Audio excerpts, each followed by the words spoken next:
Rivière. C'est une émission à ne pas manquer. Promenade dans le temps, mardi 19h30 sur TV Rogers.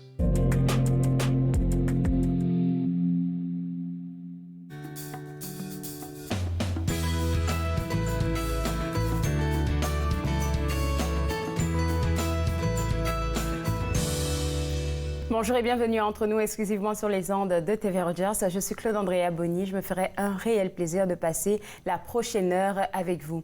Aujourd'hui à l'émission, on va parler de beaucoup de choses, mais avant de vous annoncer ce qu'on a sur l'émission aujourd'hui, j'aimerais ça vous inviter à répondre au sondage annuel de l'Assemblée de la francophonie de l'Ontario. Et ce sondage-là, il a été fait pour mettre au grand jour les enjeux francophones de la province et les enjeux qui vous préoccupent. Vous savez qu'on est dans la période des élections, alors ce sondage-là, il est important et pour vous et pour la FO afin de permettre à la FO d'avoir les bonnes informations pour les prochaines élections à venir. Pour répondre au sondage, c'est très simple, www.monassemblée.ca, c'est le site web à visiter. Et après avoir répondu au sondage, peut-être que vous serez l'un des gagnants des cartes cadeaux que la FO décide d'offrir à ceux qui participeront au sondage.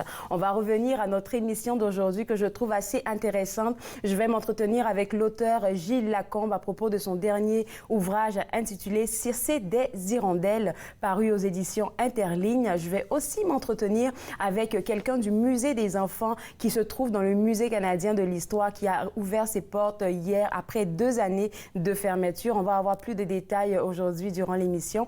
Et tout de suite pour commencer, j'ai avec moi Jonathan Charest qui est de la Société canadienne du sommeil. Et quand on parle de sommeil, moi je suis tout le temps contente parce que j'adore dormir. Mais tout de suite en allant, Jonathan, j'aimerais ça qu'on partage aux gens, c'est quoi le mandat de la Société canadienne du sommeil?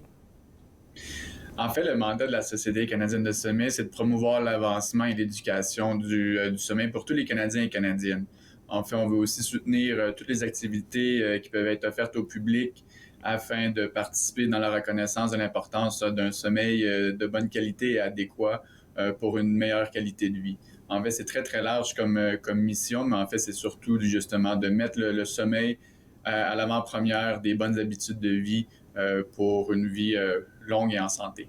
Alors, c'est quoi votre rôle, vous, à la Société canadienne du sommeil? Moi, je fais partie du comité exécutif depuis 2017 et présentement, je m'occupe des médias sociaux et de l'advocacy. En fait, c'est moi qui va les plaidoyer, si on veut utiliser le mot en français, évidemment. Donc, tout ce qui est de faire l'avancement et de la promotion du sommeil au grand public, c'est moi qui s'en occupe présentement. Donc, Jonathan a les meilleures stratégies pour nous parler de l'importance du sommeil. Donc, on va y aller avec cette question-là. C'est quoi l'importance du sommeil pour tout un chacun? Parce qu'il y en a qui disent « Ah, moi, dormir trop, là, c'est comme perdre du temps. » Alors que non. En fait, c'est plutôt le contraire. C'est que les gens qui croient que le sommeil est une perte de temps, c'est qu'ils ont probablement jamais goûté une vraie qualité de sommeil. En fait, si on était capable de les avoir ici en clinique au bureau, puis qu'on travaillait ensemble et que finalement on augmentait leur quantité, leur qualité de sommeil, généralement ces gens-là se rendraient compte à quel point leur productivité est dépendante de la qualité de leur sommeil. Ceci étant dit, ça ne veut pas dire que quelqu'un, un individu, homme ou femme, qui dort 5 ou 6 heures par nuit ne sera pas capable d'aller au travail. Ce qui est important de retenir, c'est qu'elle ne sera simplement pas optimale. Donc, le sommeil n'est pas une perte de temps. En fait, c'est un investissement dans notre productivité et aussi dans notre humeur. J'aime beaucoup qu'est-ce qu'on vient d'entendre là. Alors, c'est quoi la différence entre la quantité de sommeil et la qualité du sommeil? Très, très simplement, si on prend une personne, on va prendre moi, si je dors pendant 8 heures de temps, ce qui est satisfaisant en termes de quantité, mais qu'à tous les 15 minutes, j'ai un éveil, du bruit ou j'ai des crampes ou je passe mon temps à me tourner d'un côté ou de l'autre, je vais aux toilettes 5 ou 6 fois par nuit. La qualité de mon sommeil va avoir été tellement fragmentée que je ne serai pas frais et dispo le lendemain matin. Donc, la quantité est une chose importante, mais la qualité aussi. Les gens qui souffrent d'apnée du sommeil, par exemple, ces gens-là vont avoir des arrêts respiratoires pendant leur nuit. Certains d'entre eux ou d'entre elles ne vont pas s'en rendre compte, Et après 8 heures de sommeil, ils vont se réveiller, ils ont toujours l'air fatigués, ils vont toujours se plaindre de, même si je dors 8 heures, 9 heures ou même 10 heures par nuit, je me sens jamais frais et dispo. Donc là, c'est plus une question de quantité, mais plutôt une question de qualité du sommeil qui est à regarder. Alors, dans vos cliniques, là, en 45 secondes, qu'est-ce que vous faites concrètement pour permettre aux personnes d'avoir une qualité de sommeil? Ici, on fait ce qu'on appelle de la TCCI, thérapie cognitivo-comportementale pour l'insomnie.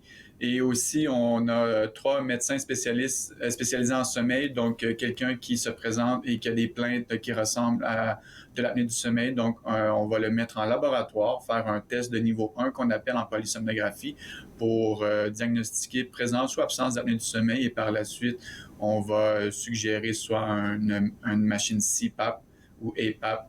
Les gens qui souffrent d'apnée du sommeil savent très bien de quoi je parle présentement. Alors, Jonathan, je vais te garder avec moi. On va prendre une petite pause et juste après la pause, on va continuer de parler de l'importance du sommeil, mais aussi de la qualité du sommeil. Vous regardez Entre nous exclusivement sur les ondes de TV Rogers.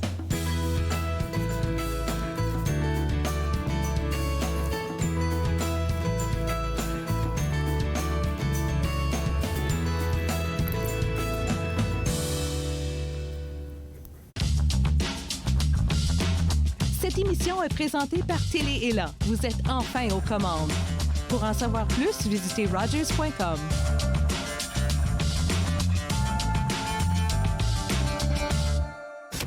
Puis, c'était le fun?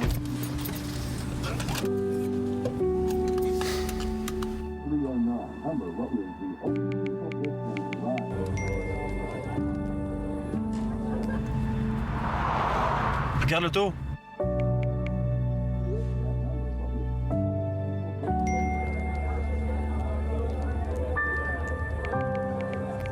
C'est là dont tu me parlais l'autre fois? L'industrie canadienne du cinéma et de la télévision a besoin d'une main-d'œuvre plus diversifiée, qui offre plus de possibilités aux personnes noires, autochtones et de couleur. Embaucherdiversité.com est là pour ça.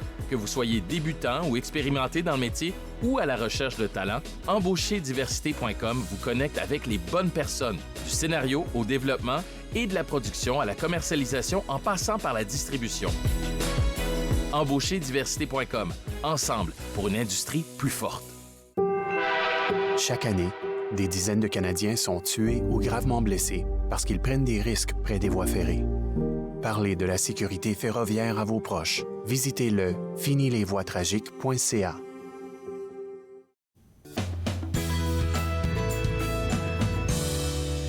De retour entre nous exclusivement sur les ondes de TV Rogers, on continue toujours notre discussion sur la quantité et la qualité du sommeil. Je pense qu'on va mettre plus l'accent sur la qualité du sommeil. C'est pour ça que Jonathan Charest est avec nous de la Société canadienne du sommeil. Et puis avant la pause, on parlait de la différence entre la qualité et la quantité. Et je pense qu'on est plus axé sur la qualité par rapport au message qu'on veut partager aux téléspectateurs. Et puis là, la durée optimale du sommeil, on parle de 8 heures.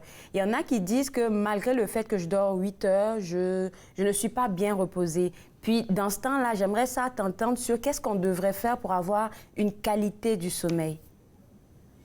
En fait, la première chose à faire lorsqu'on est capable de dormir toujours entre 7 et 9 heures par soir, par nuit, en fait, en tant qu'adulte, si vraiment on a une bonne hygiène de sommeil, ce qui est le cas de beaucoup de gens, qu'on a toujours les mêmes horaires de sommeil, c'est-à-dire on se couche toujours environ aux mêmes heures et on se lève toujours aux mêmes heures. Le premier conseil qu'on donne toujours, c'est d'aller voir son médecin de famille justement pour faire un diagnostic, au moins évaluer s'il y a présence ou absence d'apnée du sommeil. Même chose pour le mouvement des jambes sans repos, qui sont tous des troubles de sommeil primaires qui se doivent d'être évalués par un médecin spécialisé en sommeil. Souvent, ça va être la porte d'entrée pour les difficultés en termes de qualité. Lorsque ces troubles-là sont exclus, là, on va plutôt se retourner vers les traitements cognitivo-comportementaux, c'est-à-dire qu'est-ce qui fait en sorte qu'on n'a pas une bonne qualité de sommeil, c'est-à-dire souvent les gens vont se plaindre de ma tête n'arrête pas de penser pendant toute la nuit. Je suis pas capable de mettre mon cerveau à off. Souvent, c'est l'expression qu'on entend le plus souvent. Et on va avoir des stratégies avec eux de savoir quelles sont leurs routines pré-sommeil. Qu'est-ce qu'on fait en termes de relaxation. Quel est l'environnement aussi de notre chambre à coucher? Et on va toucher à plusieurs aspects comportementaux qui pourraient nuire ou aider au sommeil. J'aime beaucoup le fait de voir l'atmosphère de la chambre, là, parce que je sais plus dans quelle des chroniques que j'ai eues sur l'émission, mais il y a quelqu'un qui m'a dit ça, que l'environnement dans lequel on vit, là, il agit directement sur notre cerveau. Donc, quand la maison ou la chambre à coucher est pas rangée, on peut pas avoir une bonne qualité de sommeil, selon moi. En fait, le premier aspect sur lequel on va se tourner, évidemment, c'est toujours la présence et l'absence de lumière. En présence de lumière, notre cerveau va être en activité, on va dire. C'est-à-dire que le côté de notre cerveau qui est responsable pour l'éveil va être surexcité en présence de lumière. Et lorsqu'il y a absence de lumière, donc notre cerveau, de son côté plutôt sommeil, va se mettre en activité, c'est-à-dire la sécrétion de mélatonine, par exemple. Donc, c'est l'une des raisons pourquoi on n'aime pas trop l'heure avancée d'été. C'est parce qu'on a trop d'exposition à la lumière le soir, ce qui nous empêche d'aller au lit à une heure adéquate. Donc, si on retourne à la chambre à coucher, on va s'assurer que la chambre à coucher a des bons rideaux. On appelle ça en anglais des blackout curtains, pour être sûr que la chambre est le plus noir possible, le plus sombre possible. On va s'assurer aussi que les écrans, donc tout le monde a un téléphone cellulaire, tout le monde a des montres intelligentes, tout le monde a des ordinateurs portatifs, ne sont pas utilisés juste avant l'heure du coucher et surtout pas dans la chambre à coucher. Oh oh, là je pense qu'il y a beaucoup qui vont commencer à peut-être se plaindre. Donc, combien de temps avant notre sommeil on devrait arrêter de toucher aux ordinateurs et au téléphone? En fait, on est en 2022, tout le monde a un ordinateur, tout le monde a un téléphone, les informations passent tous par ce moyen de communication. Donc, avec les gens, les premières balises qu'on jette, c'est ne pas avoir ces écrans dans la chambre à coucher. Donc, si vous voulez vous coucher à 10h30, vous pouvez aller sur votre téléphone cellulaire sur le divan jusqu'à ce que vous alliez dans votre chambre.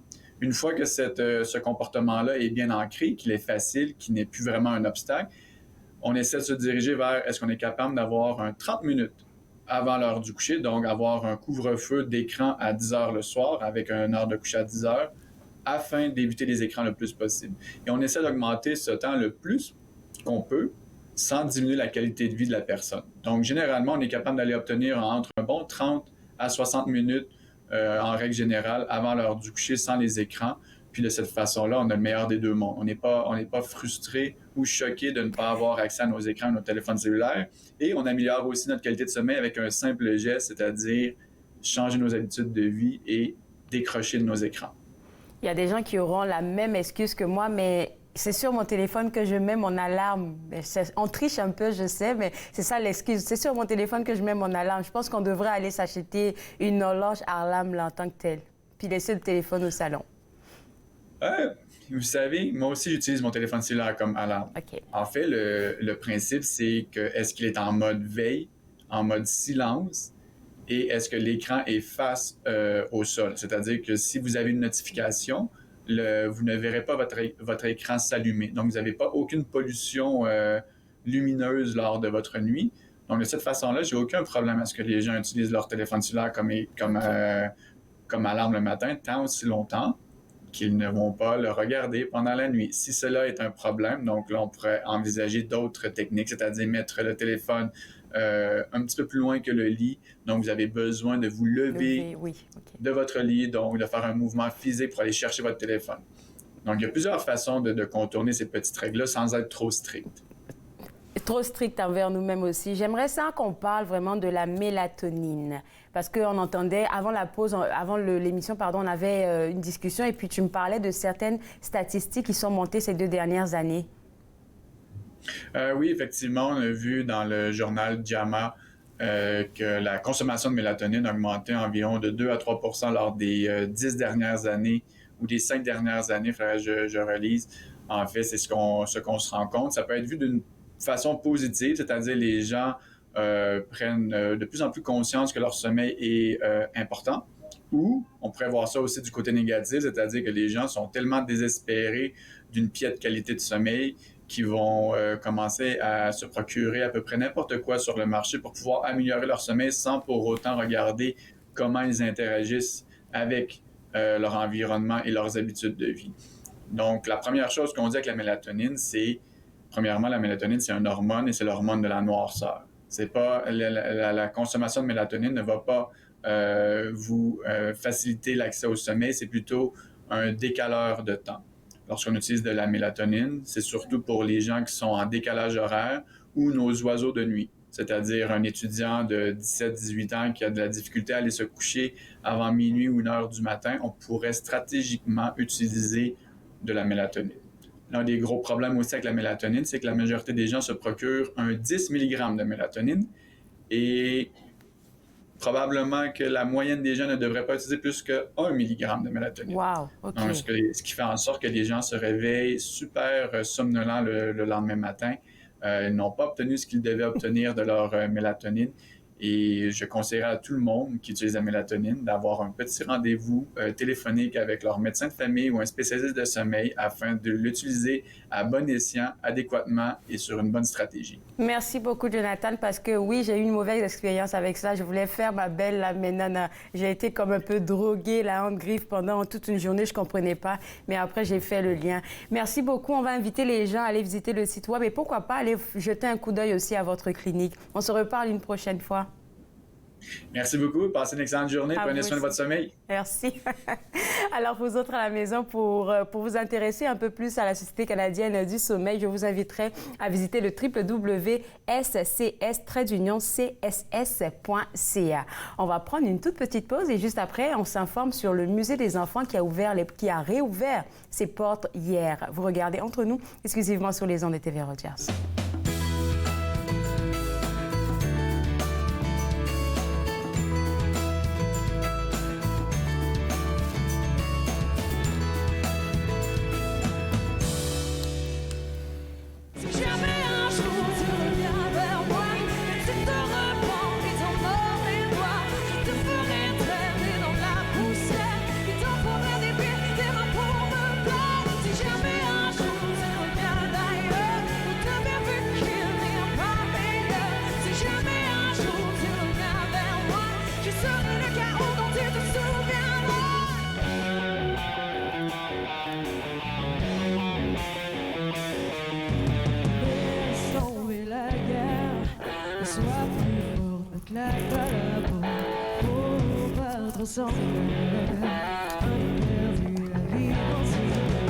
Il faut que je te comprenne, que plus rien ne te retient, mais c'est la rage qui m'entraîne.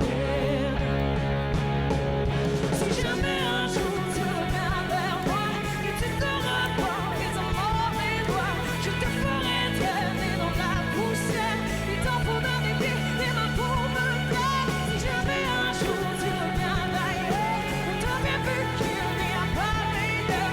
Si jamais un jour tu reviens vers moi, je serai le garant dont tu te souviendras.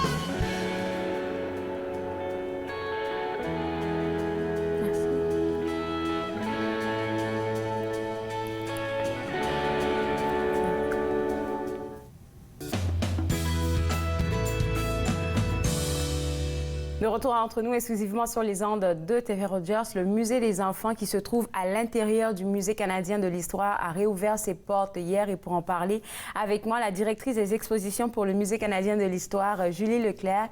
Et Julie, j'aimerais ça tout d'abord qu'on fasse un petit historique, si tu me permets. C'est quoi le Musée des enfants et puis pourquoi le Musée canadien de l'histoire a décidé d'offrir un espace pour les jeunes? Le Musée des enfants est ouvert en 1988-89, le même temps que le Musée d'histoire est ouvert. Et on voulait vraiment avoir un espace pour les plus jeunes, pour les 3 à 9 ans, 3 à 10 ans, d'avoir leur espace pour avoir un environnement d'apprentissage et de jeu.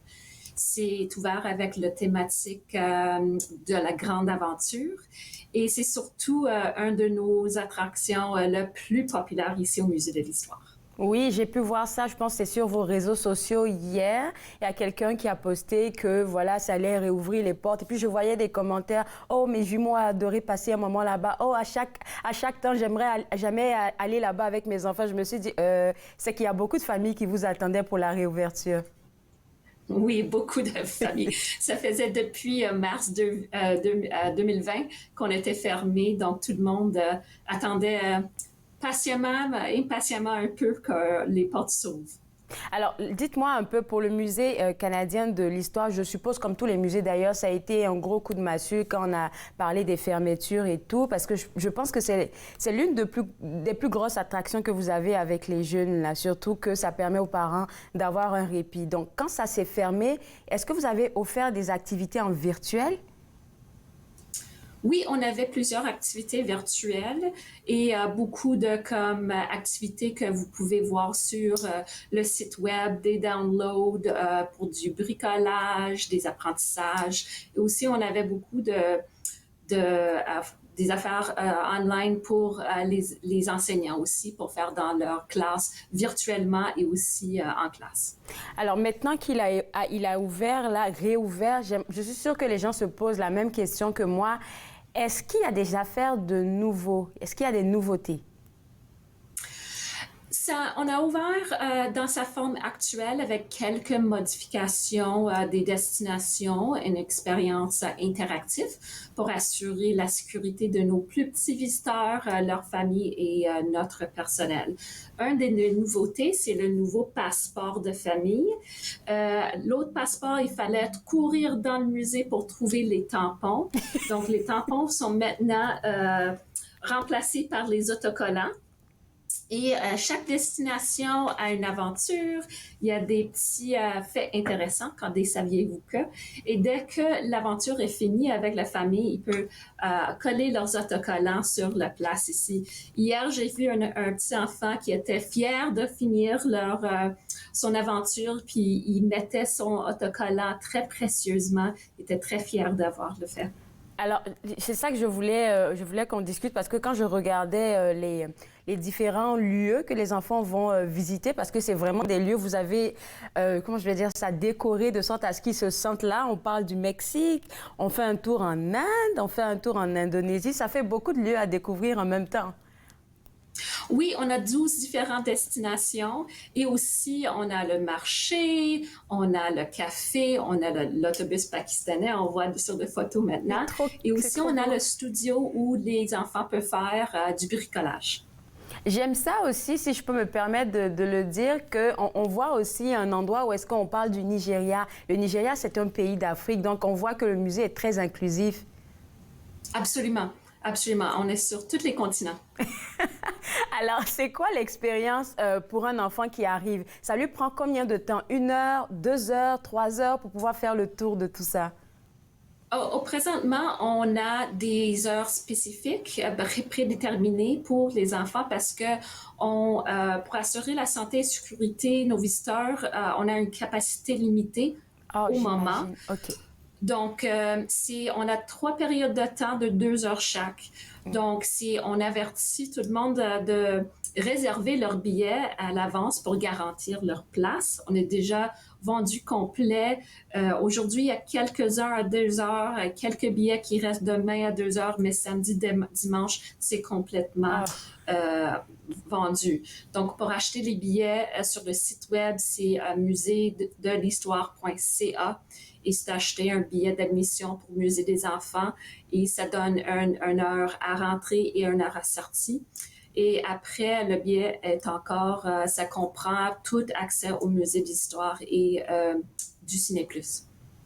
Alors là, on voit l'image d'un théâtre. Est-ce que les enfants, ils vont là pour performer s'ils ont envie de le faire? Oui, absolument. On est en environnement interactif de création imaginaire, de faire des théâtres de leur imagination. Et présentement, on a sorti quelques costumes à cause de nettoyage.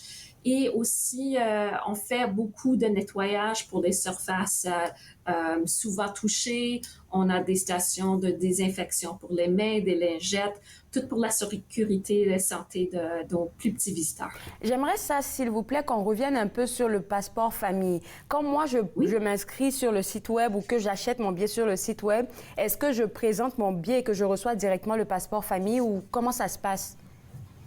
Oui, quand vous avez votre billet acheté sur le site web, c'est aller aux billetteries pour ramasser le billet. À l'entrée, oui. Et après, c'est aller à l'entrée du musée d'enfants. Ils vont scanner vos billets, puis vous recevrez le passeport. Ça nous aide en fait à faire le parcours, je pense bien. Oui, oui. Puis on a un parcours un peu prédestiné, mais tout le monde est encouragé d'expérimenter et découvrir sur leur zone choix. Écoutez, j'aimerais ça vous garder avec moi. On va prendre une pause et juste après la pause, on pourrait parler de votre nouveau poste, si vous me le permettez, et puis on va continuer de parler de l'ouverture du musée des enfants. Vous regardez Absolument. Entre nous exclusivement sur les ondes de TV Rogers.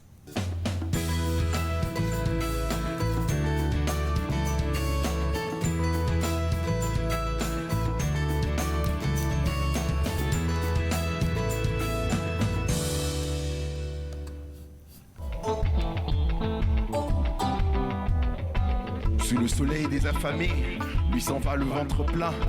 Toujours à s'éloigner, l'envie de partir à portée de la main.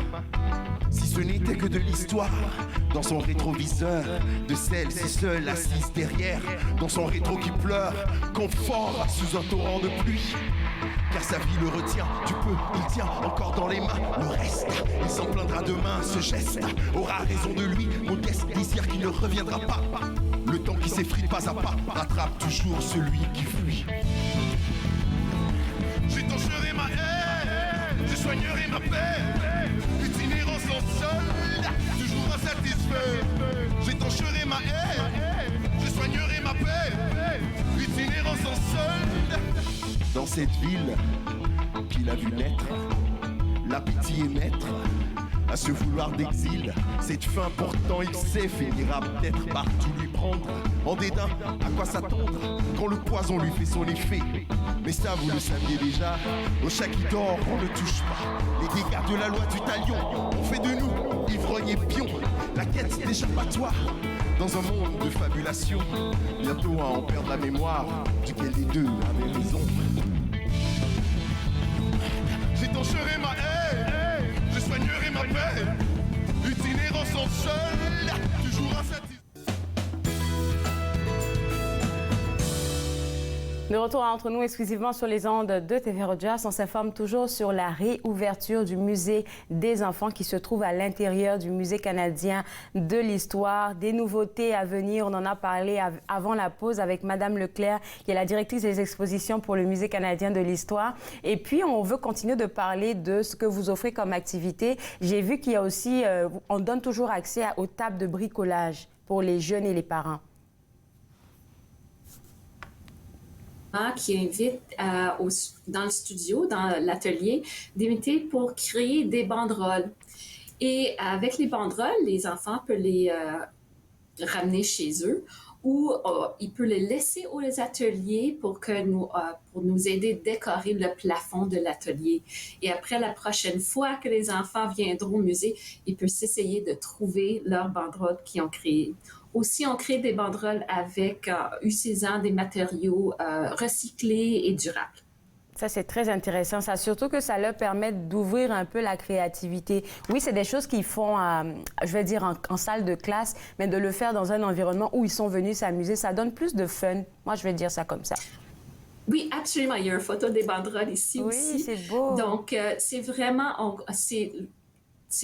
pour exprimer leur créativité, comme ils veulent.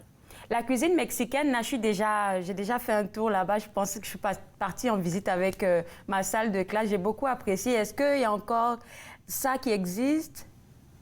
Oui, absolument. Le Mexique, c'est une de nos destinations et les enfants peuvent expérimenter avec les outils pour faire des mets mexicains. Alors, qu'est-ce que vous conseillez à une famille qui entend tout ce que vous êtes en train de dire là, qui est intéressée? On sait que le week-end, c'est déjà pas mal bouclé, malheureusement. Alors, comment on devrait s'y prendre? 2 jours à l'avance, 1 semaine? Comment on fait ça? Le plus tôt possible, c'est certain. 2 jours en avant, je dirais, ça serait le maximum parce que, comme j'ai regardé juste avant, on se parle, puis il y avait quelques billets qui restaient pour demain, puis déjà, il y a d'autres qui étaient achetés pendant ces 5 minutes. Donc, dès qu'on commence à parler à tout le monde, puis les nouvelles sont sorties, il y a beaucoup de familles qui nous attendaient de rouvrir nos portes. Bon, donc, les billets vont acheter... Et puis, pour les groupes scolaires, ça continue toujours, les visites en groupe avec les groupes scolaires? Oui, absolument. Il y a autre chose qu'on veut dire, je pense que je pourrais le dire, c'est que le Musée canadien de l'histoire est accessible et gratuit les jeudis soirs. Donc, je suppose que les parents, pour participer à ça gratuitement, il faut s'y prendre tôt. Oui, absolument. Et toujours, il faut avoir un billet d'accès parce qu'on a un limite de nombre de personnes dans le musée, dans le musée de l'histoire et au musée des enfants. Donc, demain, de 5 à 7 heures, le bloc pour le musée des enfants, c'est déjà tout vendu. Même si c'est gratuit, il faut quand même avoir un billet avant l'entrée. On est content que vous fassiez ça gratuit pour nous autres. Là, c'est vraiment gentil. Alors, dites-moi un peu pour votre poste en tant que directrice des expositions pour le Musée canadien de l'histoire. Vous êtes en poste depuis, vous m'avez dit, moins de 3 mois?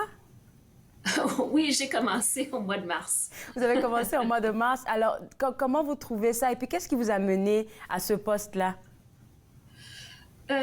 J'ai travaillé ici, ça fait 12 ans aussi. Je travaillais avec les expositions et l'opportunité est venue que le poste était ouvert. Puis pour moi, c'est le poste de mes rêves de travailler ici au Musée des Histoires avec une équipe exceptionnelle, c'est certain. Et aussi, donc, mon équipe, on est en charge des expositions permanentes pour être certain que le maintenance est fait, rotation d'objets ou de thèmes, aussi des expositions temporaires et des expositions itinérantes aussi. Alors, qu'est-ce que vous faites pour permettre au public qui vient au Musée canadien de l'histoire d'avoir une expérience assez unique en son genre quand on parle d'exposition? Parce que toutes les expositions ne sont pas pareilles. Non, c'est certain, mais nous, ici, on a des expériences immersives avec la Grande Galerie et aussi le Musée de l'Histoire qui commence en 1763, je crois, qui va juste à présent temps. Donc, c'est vraiment toute une expérience. Si vous voulez voir le musée en tout, ça prend plusieurs heures, comme 5-6 heures pour voir le tout. Donc, à chaque fois, nos visiteurs, il y a quelque chose d'autre à voir parce que même si c'est les espaces permanents, ils n'ont probablement pas eu la chance de tout voir leur première fois ici. Et puis, vous faites une belle collaboration aussi avec le Musée canadien de la guerre. Oui, absolument. Écoutez, j'aimerais ça vous remercier. On va inviter les gens à visiter le site web et surtout à prendre leur billet à l'avance. On a dit 2 jours avant au moins leur visite au musée. Et puis, on garde toujours... il y a certaines restrictions qui sont toujours en place par rapport à la pandémie? Les masques sont plus obligatoires, mais nous fortement les recommandons. Merci beaucoup. Merci beaucoup. C'est ça que je voulais qu'on lance comme message. Alors, on va inviter les gens à visiter le site web pour prendre les billets. Je vous souhaite une excellente journée. Merci à vous. Pour vous autres à la maison, surtout pour les parents, il y a un long week-end qui arrive bientôt. On a entendu qu'il reste juste quelques places pour le Musée canadien des enfants. Alors, si vous êtes intéressé, www.museedelhistoire.ca. On va prendre une pause et juste après la pause, je parle avec l'auteur Gilles Lacombe. Vous regardez Entre nous, exclusivement sur les ondes de TV Rogers.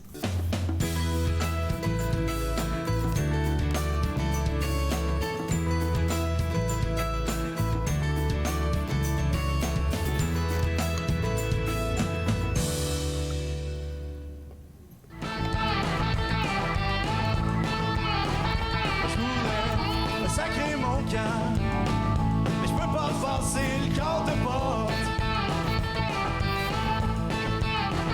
Je voulais sacrer mon camp, mais je peux pas passer le quart de porte. Parce que le gars est juste là pour être ton chum, je le sais pas. J'ai été piégé par un ange au 2e étage. Si je pense que c'est un jour, je me fais pas prendre en cage. Couvre ta fenêtre, ma belle, je me pousse en douce comme un voleur. Non, tes voisins n'aiment pas. J'ai un culot dans la noirceur.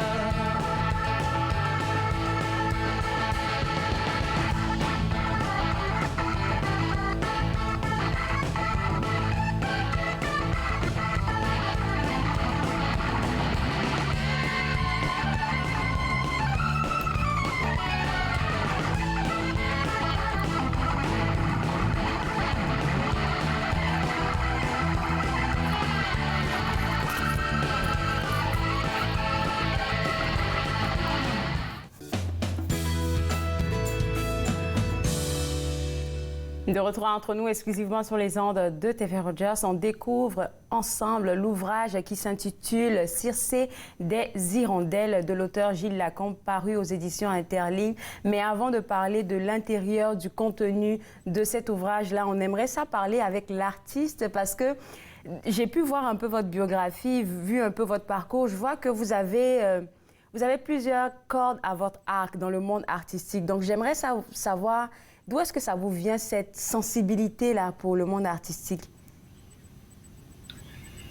Ça me vient de savoir. Ça vient de... C'est un cadeau que la vie nous fait, j'imagine. Et c'est quelque chose que mes parents avaient une sensibilité artistique, mes grands-parents avaient une sensibilité artistique.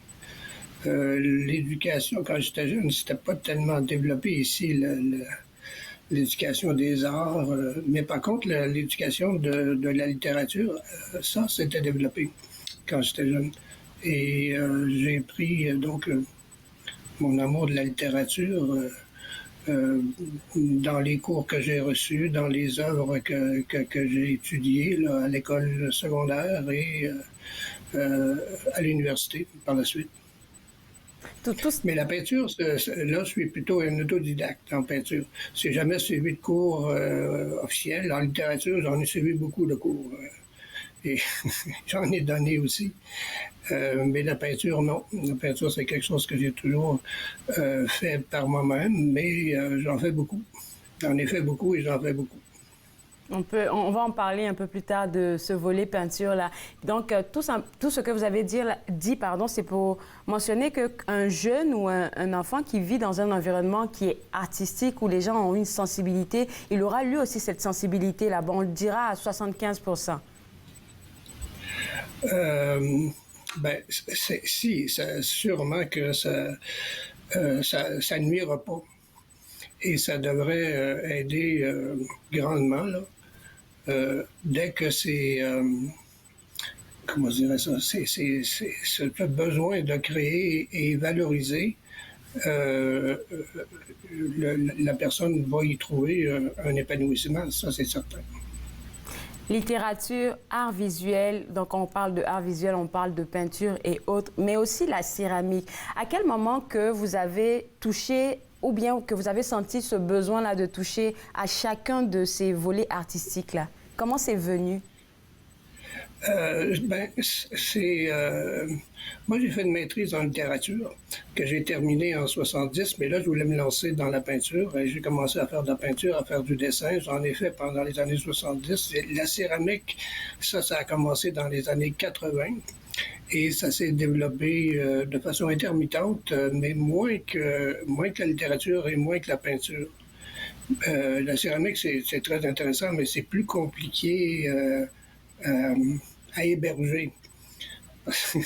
Des peintures, vous pouvez porter ça avec vous. Des livres, c'est facile à transporter, mais des sculptures, en céramique, ça devient compliqué. Là, quand vous en avez une trentaine, ça devient compliqué. Et j'ai des céramiques présentement au Mexique, qui sont au Mexique et qui vont probablement mourir au Mexique parce que c'est trop difficile de les transporter ici, là. Vous les avez faites au Mexique? Je suis allé plus qu'une vingtaine de fois au Mexique, oui. Et j'ai fait des céramiques au Mexique, j'ai fait des expositions au Mexique, j'ai publié un livre de poésie au Mexique. Wow! Écoutez, ça, par exemple, je ne savais pas, c'est pas écrit dans votre parcours. Vous avez fait tellement de choses là. Et je pense que, comme artiste, vu que vous touchez à plein de choses en même temps, c'est comme un combo gagnant pour vos lecteurs, mais aussi pour vous.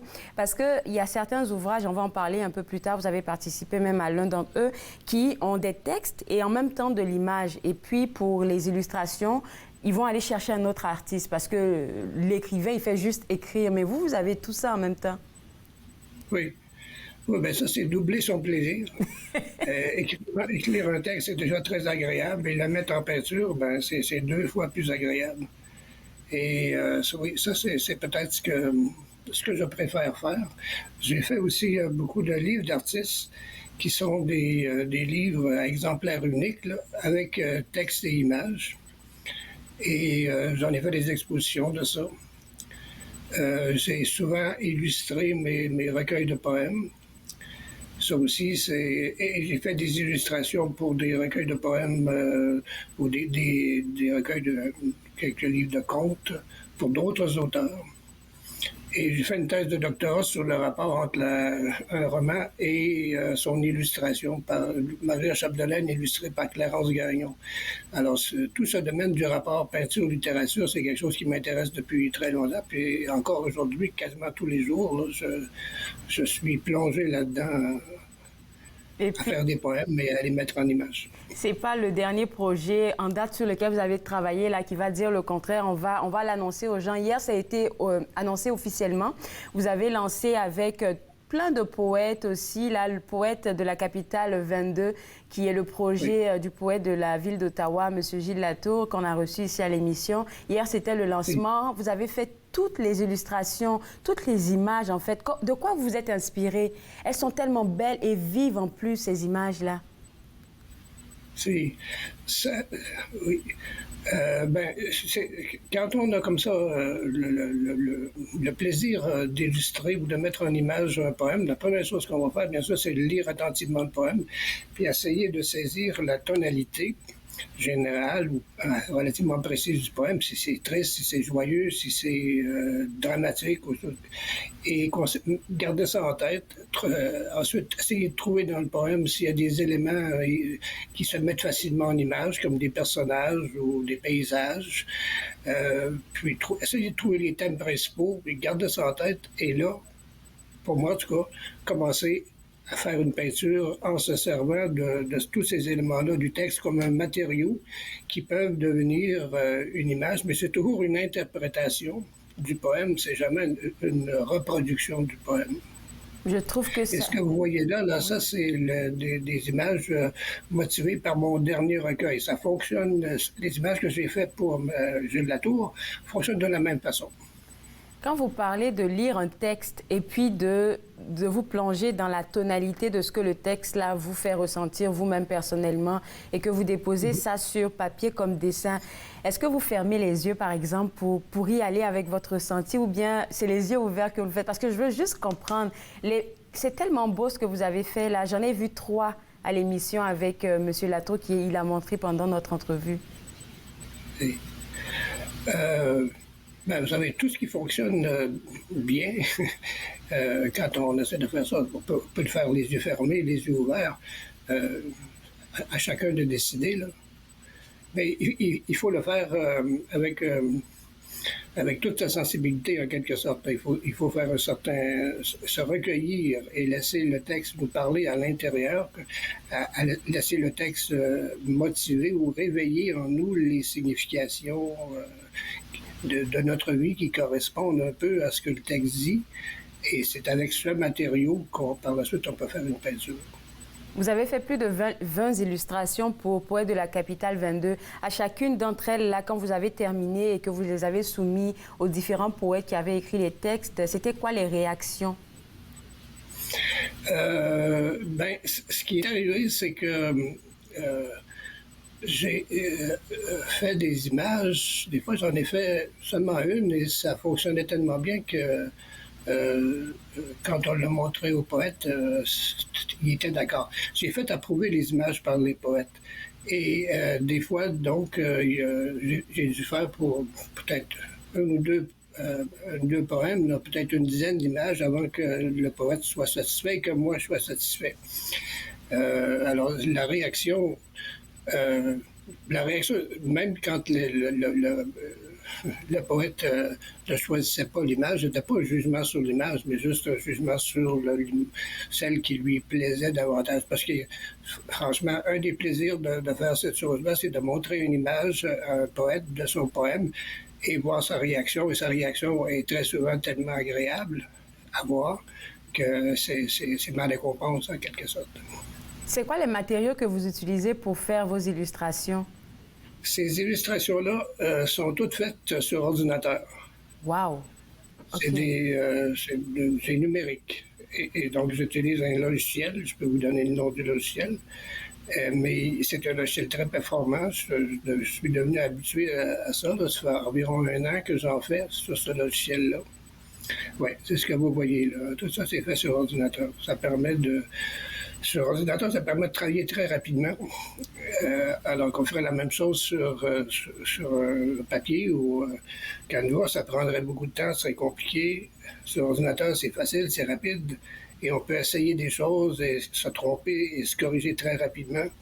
Alors, c'est un moyen, un procédé pour moi très agréable et très efficace. Bravo, bravo. Écoutez, je vais vous garder avec moi. On va prendre une pause. Et juste après, on va vraiment parler de votre dernier ouvrage en date qui s'intitule Circé des Hirondelles. Vous regardez Entre nous, exclusivement sur les ondes de TV Rogers.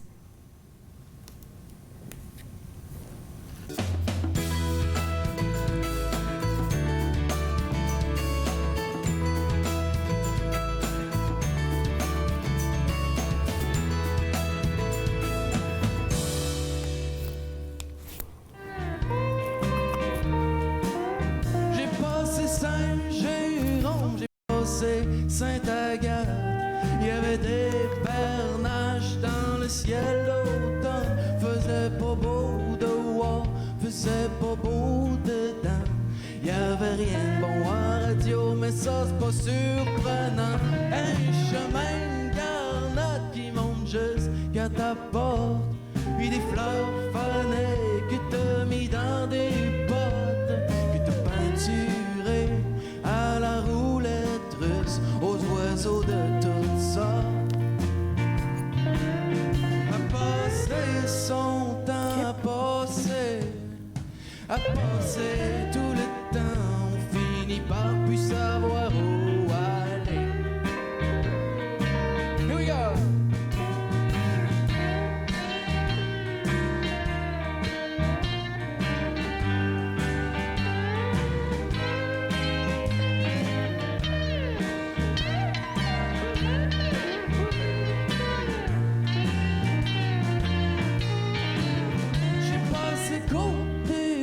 J'ai passé Saint-Rémy, je me suis traîné jusqu'au trac de Saint-Henri.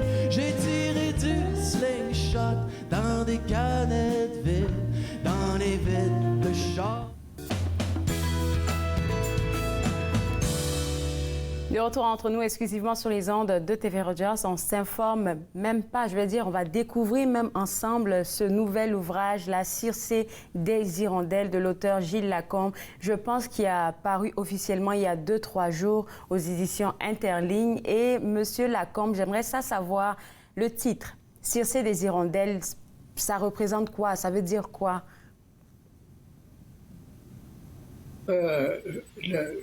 C'est le prénom du personnage principal du recueil. Ça vient de l'Odyssée d'Homère, ce nom-là. C'est un personnage assez négatif dans cette brique qu'est l'Odyssée. C'est une femme fatale qui réduit en pourceaux et en chiens les marins qui passent près de son île. Mais dans mon recueil, c'est pas du tout la même chose. C'est une petite fille, Circé. Et j'ai choisi le nom uniquement à cause de sa sonorité, parce que ça me plaisait. Et c'est une petite fille qui donc est associée aux hirondelles, avec toutes les connotations que ça peut avoir.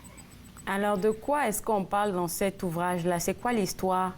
Même si on ne veut pas tout dire aux gens qui nous regardent.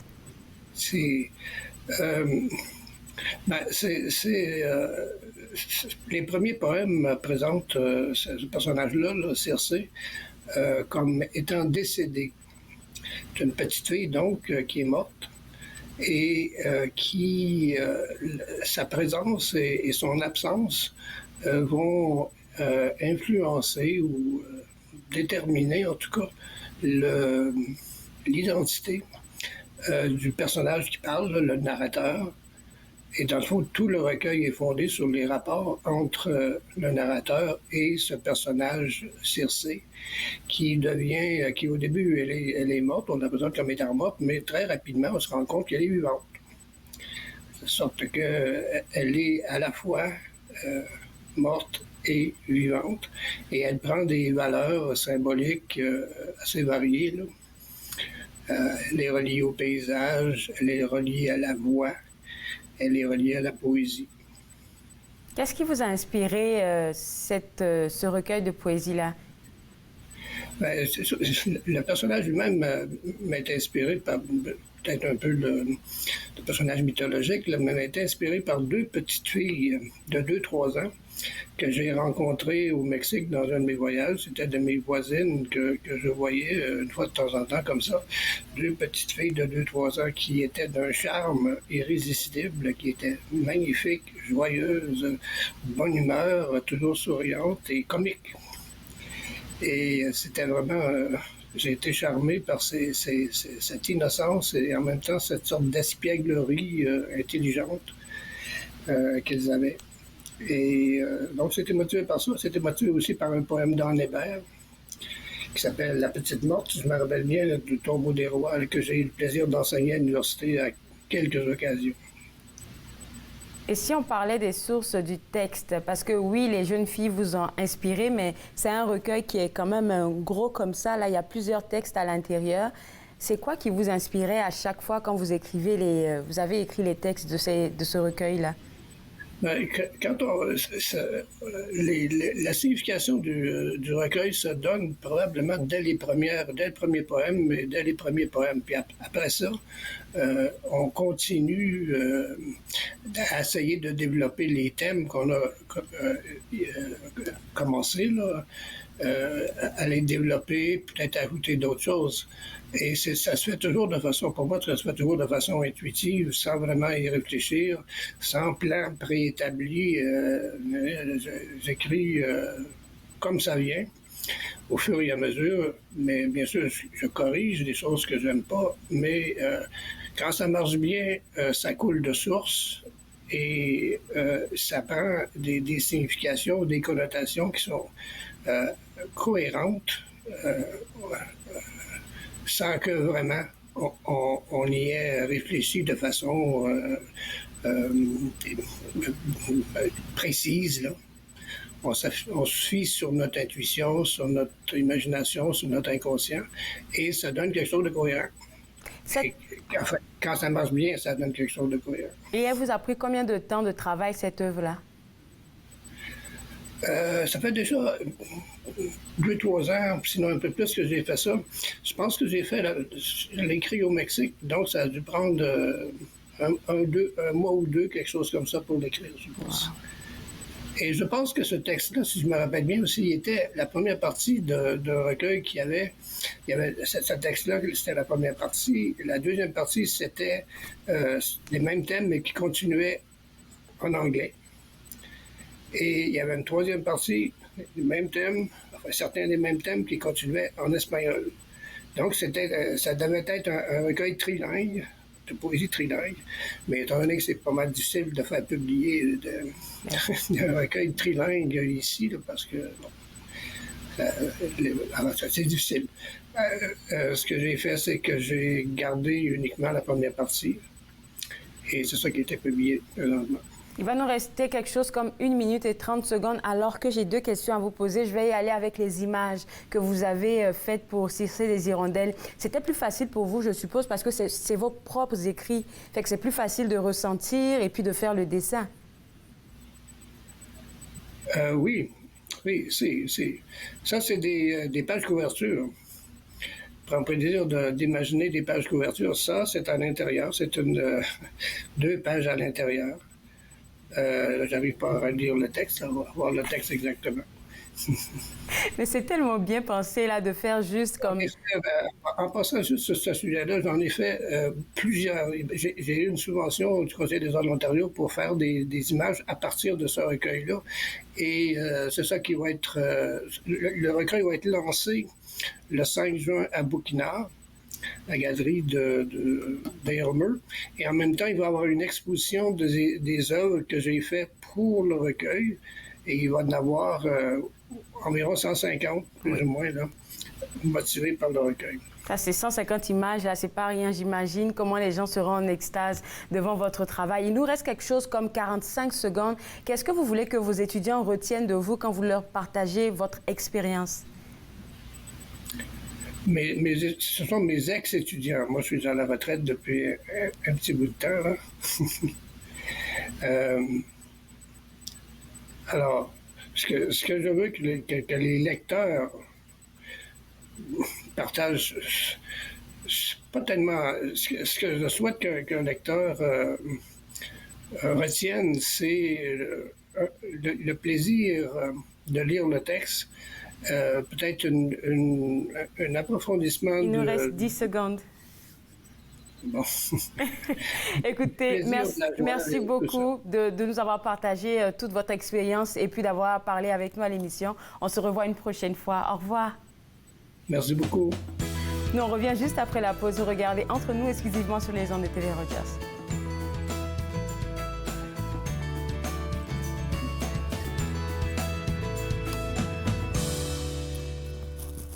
Ce ne sont pas les plateaux lourds ou le rythme rapide qui rendent la tâche difficile. Ce n'est pas le rythme effréné des demandes des clients. Ce n'est pas le patron qui vous demande de travailler un autre quart de travail à cause d'une collègue malade. Ce qui est difficile, c'est quand vous réalisez qu'un client a atteint sa limite d'alcool et que vous devez prendre la décision de refuser de le servir.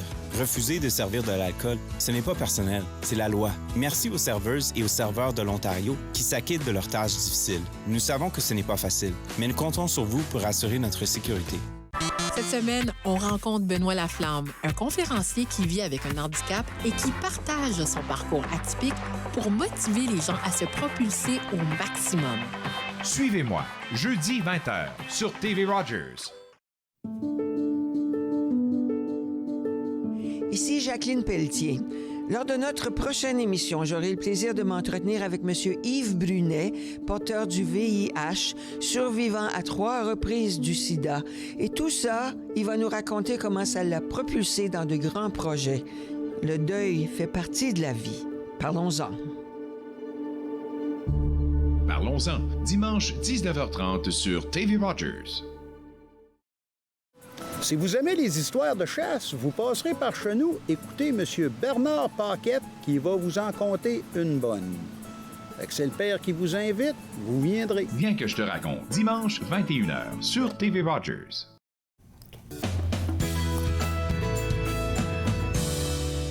De retour entre nous exclusivement sur les ondes de TV Rogers. Avant la pause, je parlais avec l'auteur Gilles Lacombe de son ouvrage Circé des Hirondelles. C'est un recueil de poésie paru aux éditions Interligne.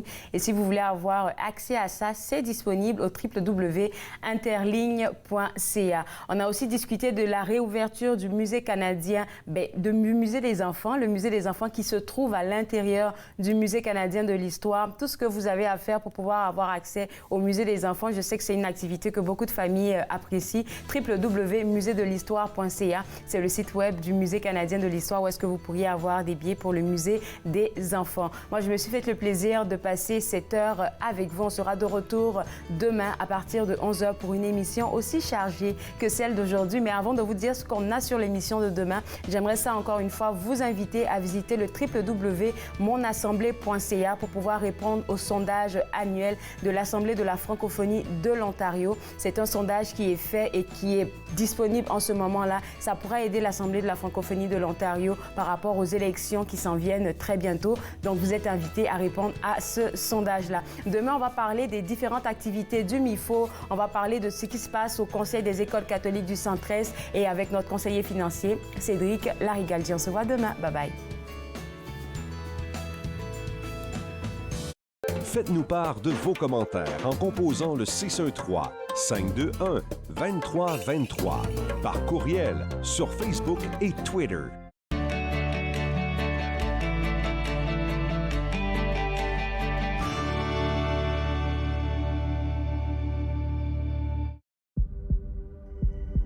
On peut souffrir, être blessé, être écorché, ralenti, désemparé, même paralysé. Mais rien ne peut nous abattre, car nous sommes bâtis sur des fondations solides, inébranlables comme notre mission. Combattons. Combattons ensemble.